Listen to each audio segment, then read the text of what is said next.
Os louvores nos preparam os nossos corações para o momento da palavra.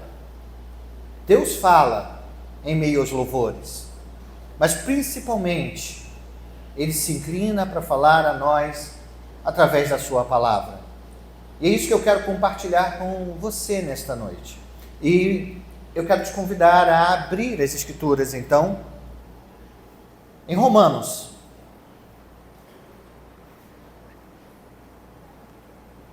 Capítulo 1, Romanos 1,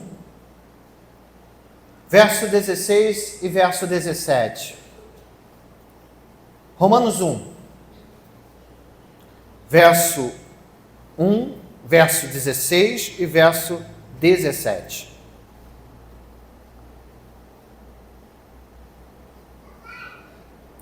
Acompanhe a leitura do texto. Pois não me envergonho do Evangelho, porque é o poder de Deus para a salvação de todo aquele que crê. Primeiro do judeu e também do grego, visto que a justiça de Deus se revela no Evangelho e de fé em fé, como está escrito. Você pode completar esse texto comigo? O justo, mais uma vez, viverá por fé. Eu acredito que cada um de vocês que aqui estão nesta noite, na fase em que vocês estão da vida, vocês já sabem que o futuro de quem crê em Jesus Cristo é a vida eterna. Que o futuro de quem crê em Jesus Cristo é a vida eterna. E do que não crê é a morte eterna. Talvez essa afirmação pareça muito forte, muito direta. Quem crê será salvo, mas quem não crê está perdido. Por mais que a frase seja forte, mas esta é a pura verdade.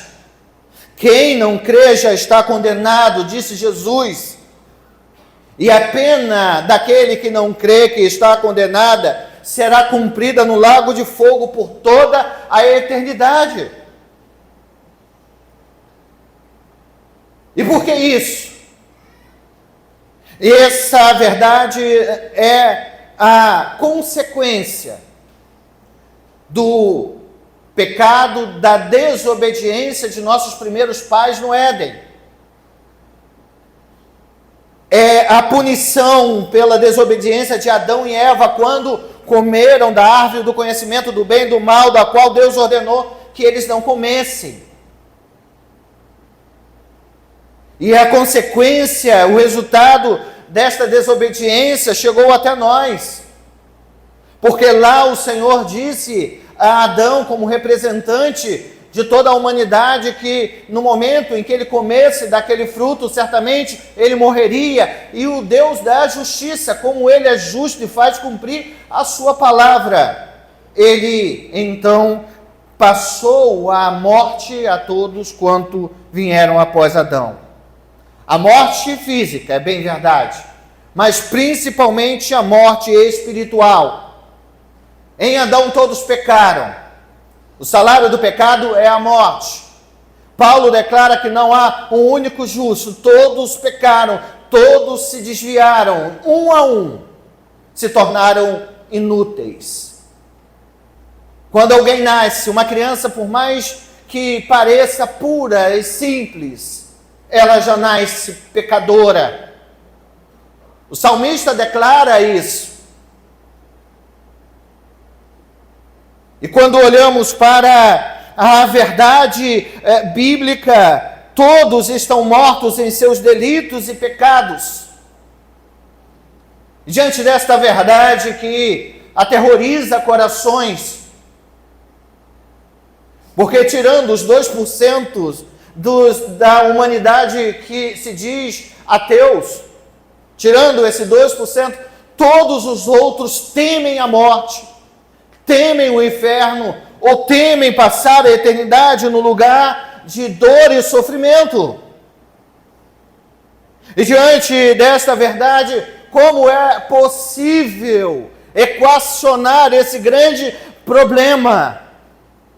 Como é possível aqueles que estão caminhando a passos largos para o inferno, como esses podem ter uma sorte diferente? Só existe uma solução. E esta solução é crer em Jesus Cristo. Porque Ele é o caminho, Ele é a verdade, Ele é a vida.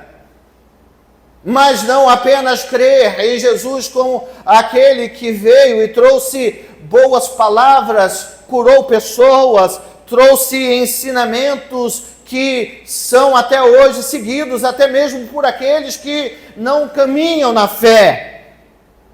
Mas não basta apenas crer em Jesus, mas é preciso crer que Jesus é o Filho unigênito do Pai. E que este veio até nós e então morreu na cruz do Calvário. Uma morte substitutiva.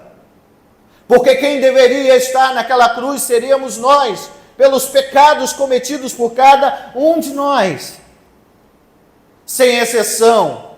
O que merecíamos era a morte, e morte de cruz, mas Jesus então morreu na cruz do Calvário, para que nós tivéssemos vida. Mas aquele que quer uma vida diferente, precisa também crer que este que morreu na cruz, ressuscitou ao terceiro dia. E ao ressuscitar, venceu a morte. E ao vencer a morte, trouxe a cada um de nós a possibilidade de ter vida e vida eterna. Aquele que quer ver a sua vida transformada, precisa crer e olhar para a cruz e ver aquela cruz agora vazia. Precisa olhar na direção do túmulo e ver o túmulo vazio. E compreender que Jesus ressuscitou e vivo está. E em breve, muito breve, há de retornar para levar os seus para a glória eterna, a Israel celestial, a Jerusalém perfeita. Se nós queremos observar e viver uma nova vida, é preciso crer que o sangue de Jesus foi derramado no nosso lugar e comprou-nos de volta para Deus. E aquele que assim crê, hoje não vive mais sob o jugo do pecado. Assim, não há mais condenação para aqueles que estão em Cristo Jesus. O que Jesus fez pode libertar o maior pecador. Se você olhar para o texto, o apóstolo Paulo diz que pode salvar tanto judeus quanto gregos. Ele está dizendo, pode salvar tanto os judeus que são descendentes de Abraão, quanto os gentios, quanto nós. O sangue de Jesus é poderoso o suficiente para salvar o perdido pecador. Mas é preciso então crer que Jesus é o Filho de Deus, entregar a sua vida a Ele. Esse é o Evangelho que é anunciado, que é pregado pelo apóstolo Paulo. É sobre isso que nesses dois versos, o verso 16 e o verso 17, Paulo está falando à igreja na cidade de Roma. Quando Paulo escreve esta carta, provavelmente ele estava na região da Macedônia. Tinha saído de Éfeso para coletar aquelas ofertas que iria levar a Jerusalém. E provavelmente de Corinto ele tenha escrito esta carta à igreja na cidade de Roma. Uma igreja que ele ainda não tinha tido o prazer de conhecer, mas que desejava ir em breve. Ele então escreve essa carta preparando-os para a sua visita. Porque ele tem o seu projeto de ir para Jerusalém, depois para Roma, e depois fazer uma outra viagem missionária, uma quarta viagem missionária para a Espanha. E antecipando o seu desejo de estar com ele escreve esta carta. Uma carta graciosa, uma carta que é da parte de Deus para nós, uma parte de Deus para a igreja, da parte de Deus para aqueles que ainda não conhecem a Cristo. E nesta carta o apóstolo Paulo fala sobre a graça maravilhosa de Deus, sobre como Deus agiu no coração daqueles que estavam mortos. Ainda no capítulo 1, capítulo 2 e capítulo 3, ele fala sobre a depravação total, sobre aqueles que foram alcançados pelo pecado de Adão, e mortos estavam em seus delitos e pecados. E ele então transmite a verdade de que o Evangelho é a palavra de Deus para aqueles que estão vivendo em grandes trevas. Porque o Evangelho é a boa nova de que Deus amou o mundo de tal forma que enviou o seu Filho unigênito para que todo aquele que nele crê não pereça, mas tenha a vida eterna. A boa nova de que há solução para os pecados. A boa nova de que aquele que era inimigo de Deus, estranho à aliança, separado de Deus, sem Deus no mundo, esses podem ter a sua vida transformada. Esse é o Evangelho. É esta palavra que Paulo fala, é esta palavra que Paulo prega com tanto amor, dedicação. O Evangelho que salva, que liberta, que leva aqueles que mereciam a morte para a vida, para a vida eterna. Olhem o verso 16, porque no verso 16 há algo importante para compreendermos a extensão desse Evangelho. Paulo começa dizendo: pois não me envergonho do Evangelho, porque é o poder de Deus. A primeira coisa que nós podemos observar nesse texto é que Paulo afirma que o Evangelho é o poder de Deus. Para quê? Ele diz: para a salvação de todo aquele que nele crê. A palavra aqui expressada por Paulo no grego original, que dá origem ao termo poder, é dunamis. Dunamis é a palavra que dá origem à palavra portuguesa dinamite. E quando pensamos em dinamite, pensamos em algo de grande poder, que traz grande estrago, que tem um poder enorme.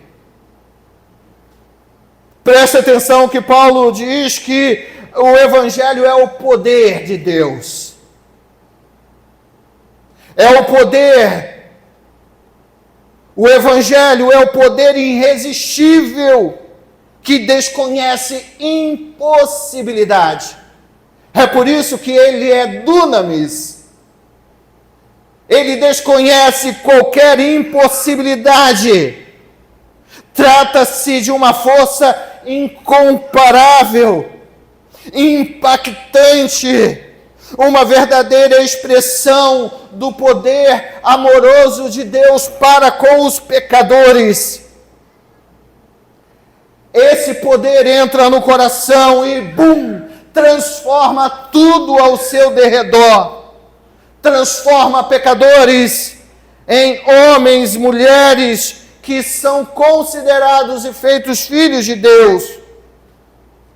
Nessa noite, assim como Paulo não pôde resistir ao poder do Evangelho, que você não resiste resista ao poder desta dinamite, porque ela pode transformar e mudar a sua vida para melhor.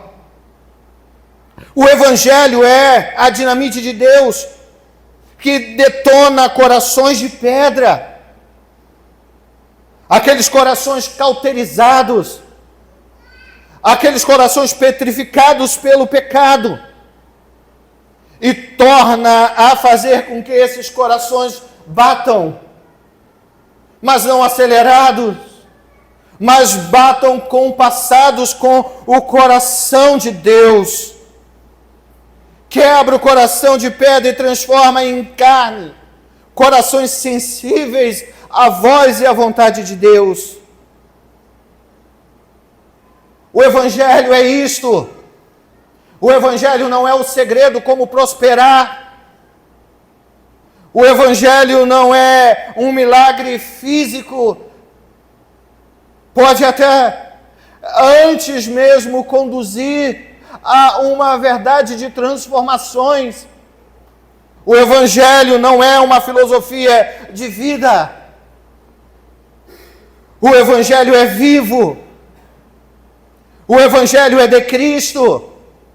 Estas boas novas, porque o Evangelho é boa nova, tem nome e sobrenome.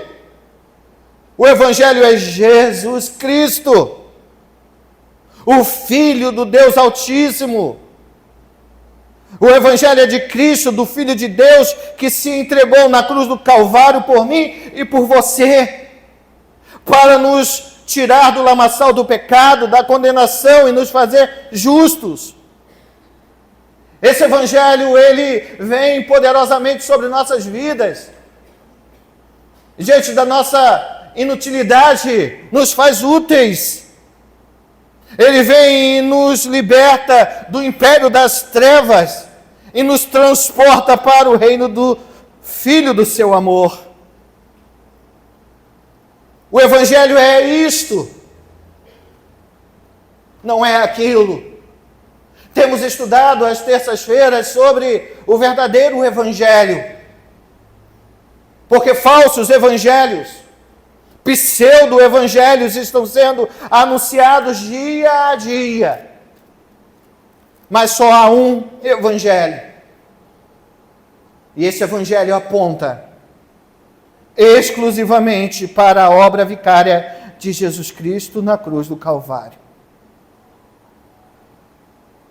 Paulo, ele, depois de falar sobre o Evangelho como uma poderosa dinamite, ninguém pode pará-lo, ninguém pode impedir que esse Evangelho adentre ao coração e transforme o coração daquele que o Senhor mesmo designou para ouvi-lo. Ele então diz que esse Evangelho, que é poder de Deus para salvar aquele que está perdido, para salvar o perdido pecador, mas para salvar é preciso, antes de mais nada, que aquele que ouve o Evangelho creia que Jesus Cristo é o Senhor. Paulo diz uma outra verdade, e esta verdade diz respeito ao contexto histórico que ele vive. Imagine o seguinte: no meio dos judeus, era muito fácil crer que havia um único Deus. Era racional crer que apenas um Deus existia. Porque desde Abraão até aquele momento, a aliança de Deus com aquele povo trouxe àquele povo a realidade que existe apenas um Deus. Mas agora percebam que Paulo, ele vai além da região da Judéia.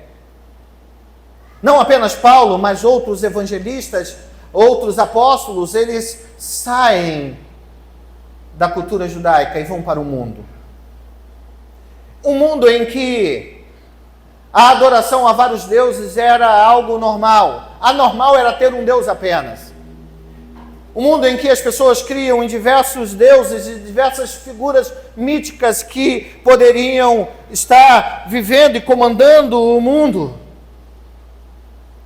Aí chega Paulo, anunciando o evangelho de que havia um único Deus.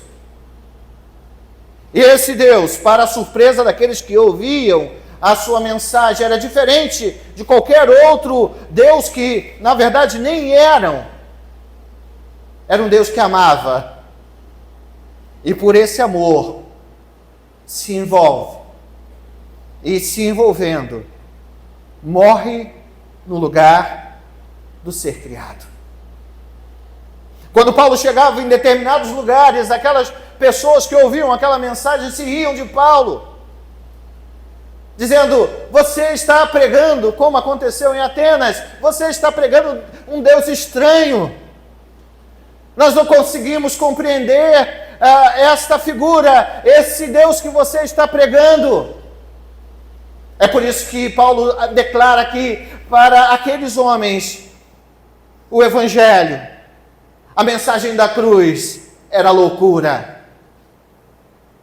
E Paulo, diante daquela verdade, sabendo que aquela igreja, aquela comunidade que estava ali em Roma, passava por adversidades, por zombações, por meio daqueles que não criam, Paulo então diz a verdade que era absoluta para ele. Ele diz: eu não me envergonho do evangelho. Paulo afirma para aqueles que eram seus ouvintes que ele não tinha vergonha do evangelho. E diante dessa verdade de Paulo, nós também não podemos nos envergonhar do evangelho, desta palavra de boa nova. Assim como os norte-americanos, como um grande exemplo, não se envergonham da sua bandeira. Já viram que, quando olhamos algumas fotos, alguns vídeos das casas dos norte-americanos, cada casa tem uma bandeira, eles se orgulham da sua bandeira, eles não se envergonham do poder bélico do seu grande exército, das suas forças armadas, que é a maior de todo o mundo. Não, eles não se envergonham, mas antes eles têm orgulho daquela verdade que é para eles preciosa. Da mesma forma, nós não podemos nos envergonhar desse evangelho que é poderoso. E além de não nos envergonhar, pelo contrário, nós devemos proclamá-lo aonde quer que nós formos. O evangelho como uma grande dinamite. E há poderes que destroem. Porém, o evangelho é o poder que constrói, que salva, que redime, que traz vida, esperança, nova vida para aqueles que nele creem. Paulo não se envergonha do evangelho. E sabia que a única forma de vidas serem transformadas era por meio da pregação do evangelho da graça. E ele não perde tempo. Ele não perde tempo e então prega até o último fôlego de vida. A vida dele foi para anunciar e pregar o poderoso evangelho da graça a todos os perdidos pecadores. Porque Paulo sabia que sem esse evangelho, aquele que estava morto em seu delito e pecado, continuaria morto e não teria vida. Eu quero para você que foi alcançado pela graça, para você que compreende e recebeu Jesus no seu coração como Salvador, eu quero dizer e afirmar para você: não há tempo a perder. Não há tempo a perder. A única coisa que precisa e deve sair dos nossos lábios é o poderoso Evangelho da graça. Eu sei que você ama muitas e muitas pessoas. E eu sei que muitas dessas pessoas que você ama ainda não se renderam aos pés de Cristo. É por isso que em toda e em qualquer oportunidade da sua vida, porque aprendemos isso com Paulo, nós devemos pregar o Evangelho em tempo e fora de tempo. Nós precisamos anunciar, proclamar esse maravilhoso Evangelho da graça. O Evangelho pregado por Paulo, por Pedro, por homens e mulheres que dedicaram a sua vida a Cristo Jesus.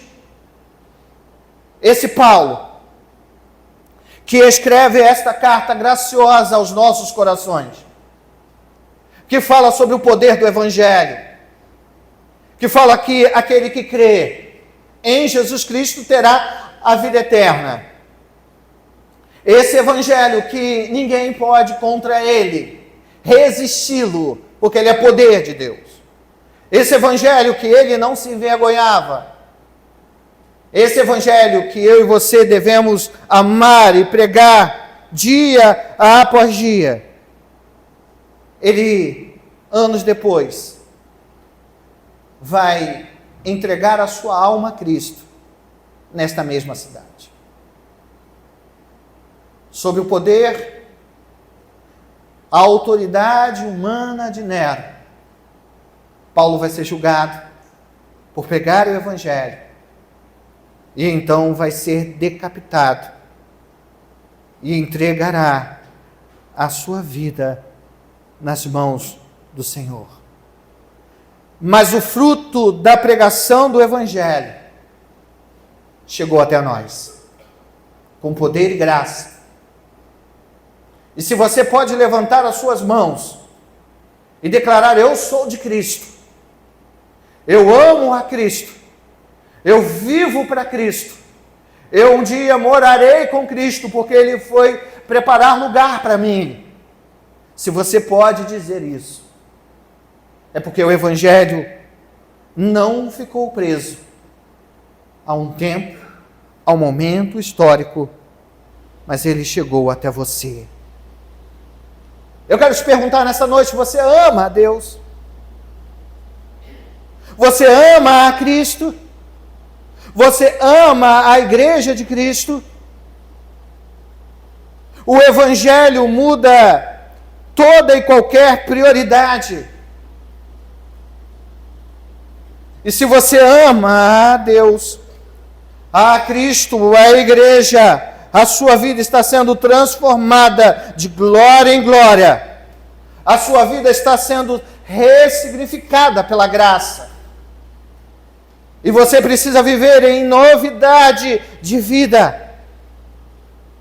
Agora, querido, se você que aqui está nesta noite, eu digo para aqueles que frequentam a igreja, porque pode haver irmãos, irmãs, pessoas que frequentam a igreja, mas que ainda não tomaram a decisão de entregar a vida, de entregar o viver, de entregar o comando do seu caminhar nas mãos poderosas de Cristo, confiando nele, confiando a sua vida nas mãos daquele que pode todas as coisas. Você, se nesta noite ainda não tomou esta decisão para com Jesus, eu quero ser direto para você, com você, e dizer: se você não tomar esta decisão, você vai viver a eternidade sem Cristo. E às vezes nós esperamos, protelamos e dizemos: amanhã é outro dia, talvez amanhã seja a oportunidade. Eu quero afirmar a você que talvez o amanhã não exista para mim, nem para você. É por isso que as Escrituras afirmam que, se ouvir a palavra de Deus hoje, nós não devemos endurecer os nossos corações, antes crer. E talvez você possa dizer: mas pastor, no meu íntimo, no meu coração, eu já creio em Jesus. Mas a verdade bíblica é que aquele que crê deve confessar Jesus como Salvador da sua vida. E isso é não se envergonhar do Evangelho. Isso é sentir o Evangelho arder no seu coração e então se entregar ao Senhor. Porque o Evangelho é vida. Hoje, o Evangelho está sendo escondido. O Evangelho está sendo negligenciado. Há vários tipos de pregações que se dizem ser o Evangelho. Há pessoas que caminham, que andam na igreja, ou andam de igreja em igreja, se alegram, ouvem bons louvores, ouvem palavras que de fato são agradáveis, estão com outras pessoas e é bom estar rodeado de pessoas, mas que não conhecem o verdadeiro Evangelho, que é Jesus Cristo. E é esse Jesus que eu prego a você nesta noite. Creia em Jesus, arrependa-se dos seus maus caminhos e receba a salvação por meio do Espírito Santo, que é selado em nossos corações, o Espírito da promessa, e que nos conduzirá até aquele grande dia. Mas talvez você que aqui está nessa noite possa dizer para mim: pastor, mas eu já recebi o Evangelho, eu já sou cristão, o Evangelho já, de fato, de verdade, transformou, mudou a minha vida. Mas se o Evangelho, de fato, de verdade, fez e faz diferença na sua vida, você deve se alimentar dele. Você deve entender que o Evangelho não é apenas a entrada para a eternidade, mas é a pavimentação que nos conduz até o trono da graça. O Evangelho que está revelado para nós em cada livro das Escrituras Sagradas. O Evangelho que nos traz um novo modo de viver, uma nova forma de viver para agradar a Deus. Paulo foi transformado pelo Evangelho. O poder de Deus veio sobre ele, avassalador, e ele então se rendeu até o Senhor. Teve a sua vida dedicada à pregação, ao anúncio, a estas verdades. Outras pessoas foram impactadas por esse Evangelho. E esta igreja primitiva que foi alcançada pelo Evangelho precisou viver pela fé. Paulo afirma no verso 17: visto que a justiça de Deus se revela no Evangelho, de fé em fé, como está escrito, o justo viverá por fé. Aquele que crê, e somente aquele que crê em Jesus, poderá viver. Os outros que não creem em Jesus sobrevivem. Estão mortos em seus delitos e pecados. Mas somente aquele que crê no Evangelho, que crê em Jesus Cristo, que é a boa nova de Deus para nós, pode viver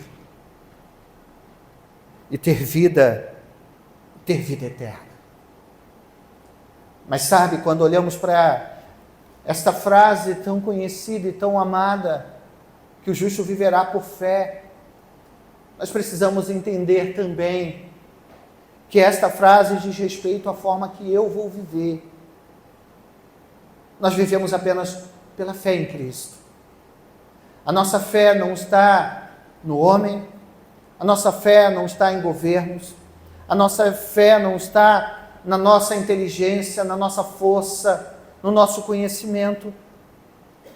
A nossa fé precisa estar depositada apenas num único nome, o nome todo-poderoso, o nome cantado por nós nesta noite, o nome de Jesus.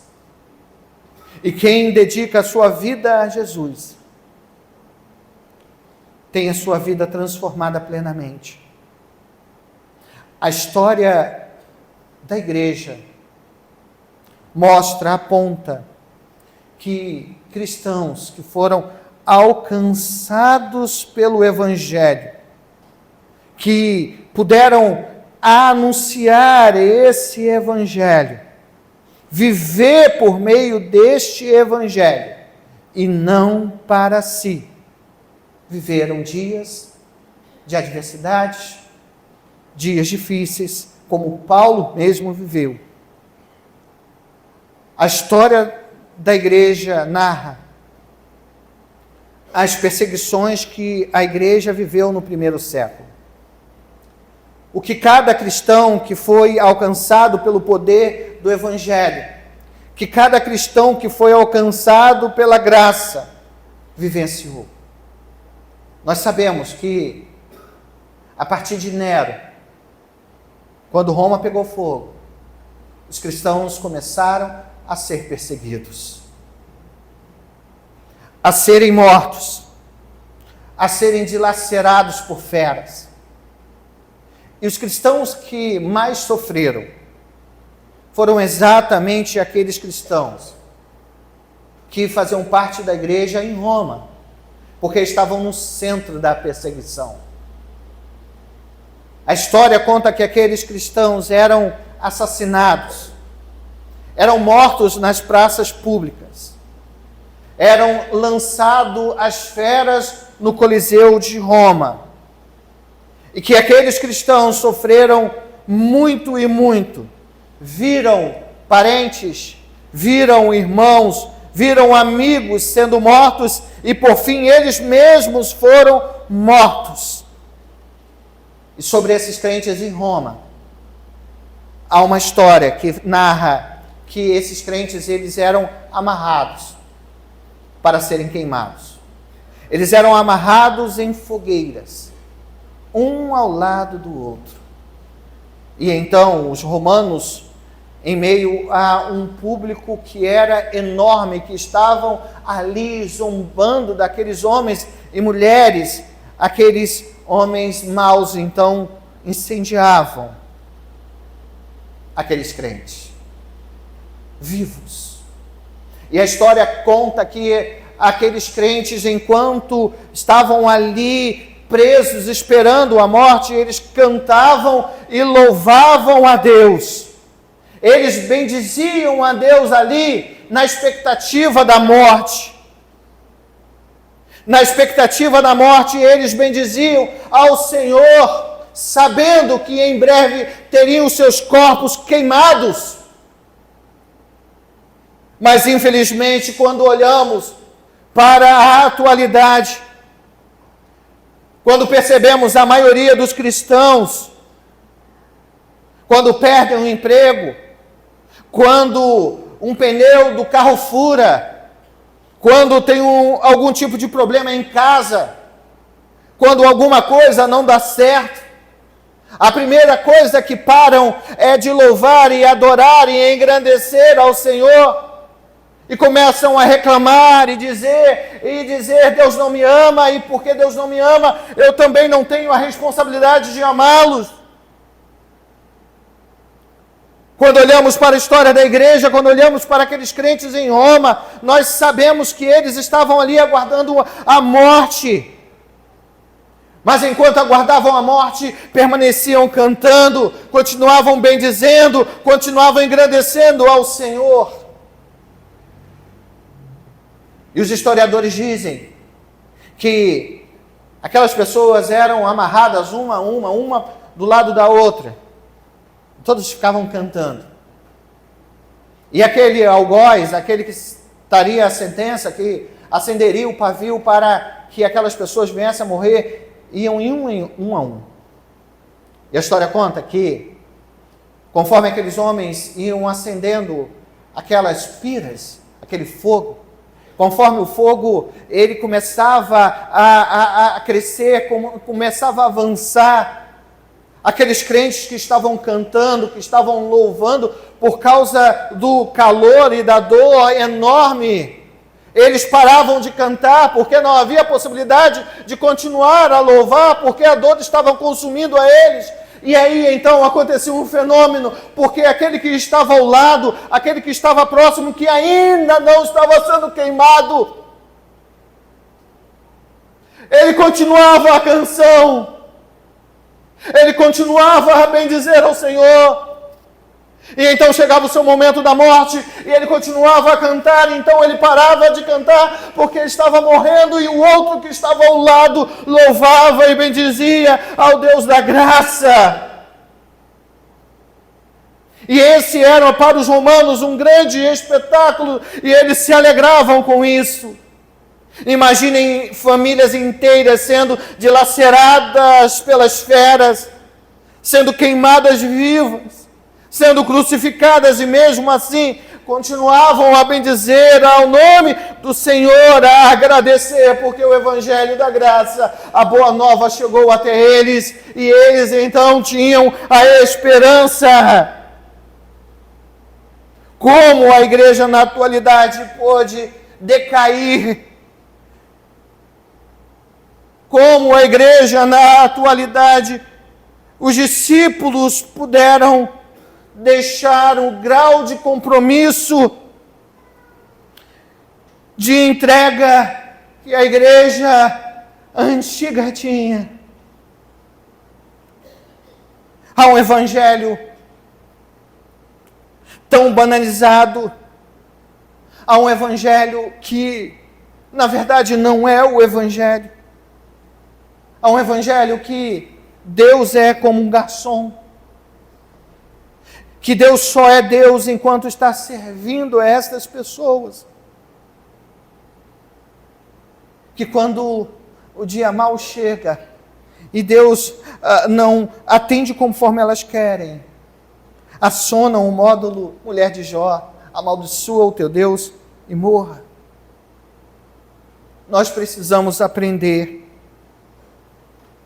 a nos entregar poderosamente nas mãos de Deus. Precisamos reaprender a viver pela fé.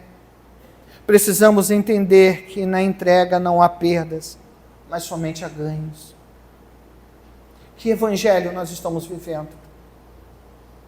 O evangelho apresentado por Paulo é o evangelho que ele não se envergonha. É um evangelho que é o poder de Deus para salvar todo aquele que nele crê. É o evangelho que nos faz viver pela fé, por meio da fé, olhando firmemente para o autor e consumador dela, Jesus Cristo. É o evangelho que não nos faz olhar simplesmente para aquilo que o dinheiro, aquilo que a fama, aquilo que a nossa força pode nos dar, porque tudo isso é passageiro. Tudo isso chegará ao fim quando fecharmos os nossos olhos. E quando fecharmos os nossos olhos, a grande pergunta é: aonde abriremos? Abriremos e veremos nosso Senhor face a face, como Estevão viu, e foi recebido de pé por Jesus no paraíso. Aonde abriremos os nossos olhos? Deixe o Evangelho te conduzir. Viva pelo Evangelho, porque o Evangelho é a boa nova de salvação. O Evangelho é Jesus Cristo. Você deve sair daqui nesta noite e conhecer esse Evangelho, conhecer a Cristo. Você deve sair nesta noite, desta casa de oração, com o desejo de anunciar este Evangelho àqueles que se aproximarem de você.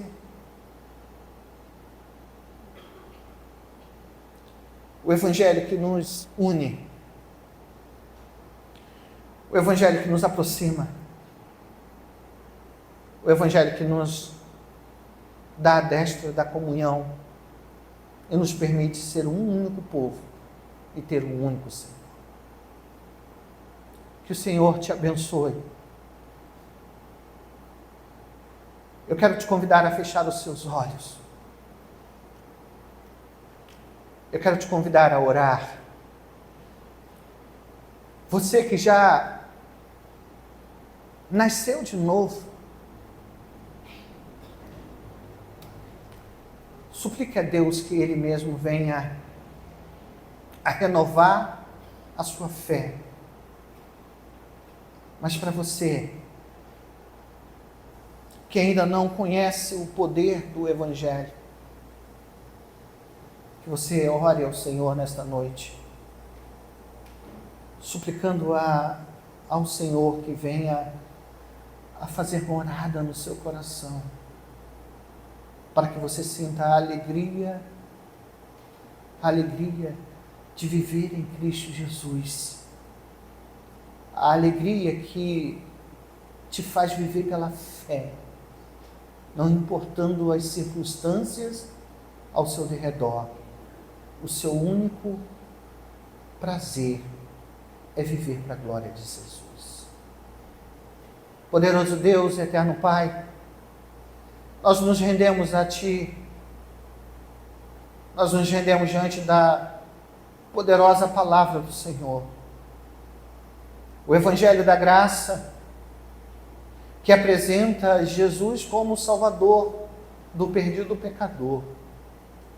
Mas esse Evangelho da Graça que nos faz relembrar do compromisso que temos com Ele. Nos lembrar que nós fomos alcançados pela graça para viver em santidade de vida, em novidade de vida. Aqueça os nossos corações, Senhor, para que possamos sentir amor pela Tua palavra, que possamos, ó Deus, nos desembaraçar de todos os embaraços desta vida, deixando de lado tudo aquilo que não agrada ao Senhor, porque tudo aqui é passageiro, tudo aqui é efêmero. Um dia tudo isso passará, mas a Tua palavra não passará jamais. E a Tua palavra, ela afirma que quem crê e for batizado será salvo. Essa palavra afirma que Jesus é o caminho, Ele é a verdade e a vida. Que em Jesus, e somente quem crê em Jesus, pode ter a verdadeira felicidade. E que crê em Jesus jamais perderá, porque já ganhou a vida eterna.